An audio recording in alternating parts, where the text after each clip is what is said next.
خیلی خوش اومدی. ممنون داداش. تو چی کار می‌کنی؟ کفشمو در میارم که بیام تو. نمیخواد با همون کفشت بیا تو.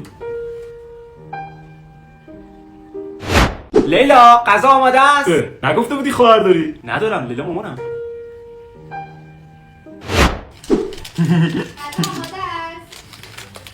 کجا؟ مامانت صداست غذا آماده است. ولش کن، هر موقع دوست داشته باشی میریم بازی تو کن.